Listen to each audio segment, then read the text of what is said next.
2 விதத்தில் அந்த அச்சத்தை போக்கலாம். இன்னைக்கு பார்த்தீங்கன்னா எல்லா பறவைகளும் மழை வரும் பொழுது ஓடி ஒளிஞ்சுக்கும், கூட்டை தேடி அங்கங்கே போகும். மழை வரும் பொழுது எந்த பறவையும் வராது. ஆனால் நல்லா உத்து பார்த்தீங்கன்னா ஒரு பறவை மட்டும் மழை வரும் பொழுது வெளியே வரும். அது எவ்வளவு பெரிய சூறாவளி காற்றாக இருந்தாலும் எதிர்த்து பறக்கும். அதையெல்லாம் தாண்டி மழை கனமாக வரும் பொழுது மேகத்திற்கு மேலே போயிடும். அது கழுகுங்க ஐயா. கழுகு மட்டும்தான் மழை வரும் பொழுது மேகத்திற்கு மேலே பறக்கும். ஏன்னா மழையெல்லாம் தாண்டி நிற்கக்கூடிய ஒரு பிராணி கழுகு.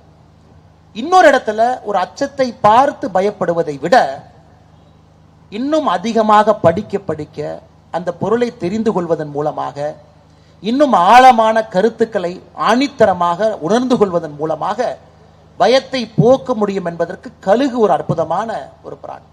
ஆனா கழுகு பார்த்தீங்கன்னா ஐயா, சூறாவளி காற்று வரும் பொழுது எல்லா பறவையும் ஓடிடும்.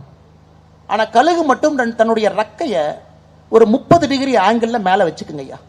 அந்த சூறாவளி காற்று அடிக்கும் பொழுது நேரா கழுகு பறக்கும் பொழுது ரக்கை 30 டிகிரியில் இருக்கும். அப்ப அந்த சூறாவளி காற்று கழுகு கீழே வந்து கழுகு மேல தூக்கி விடும்.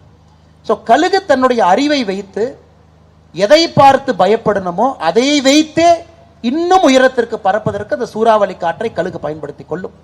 ஆனால் கழுகு போல எத்தனையோ இடத்துல ஒரு பயத்தை பார்த்து நாம் ஒதுங்காமல் அந்த பயத்தை இன்னும் ஆழமாக எதற்காக நாம் பயப்படுகின்றோம் என்பதை இன்னும் அனுபவமாக உணர்ந்து அதே பயத்தை நமக்கு சாதகமாக பயன்படுத்த முடியும் என்பதற்கு கழுகு ஒரு அற்புதமான ஒரு உதாரணம்.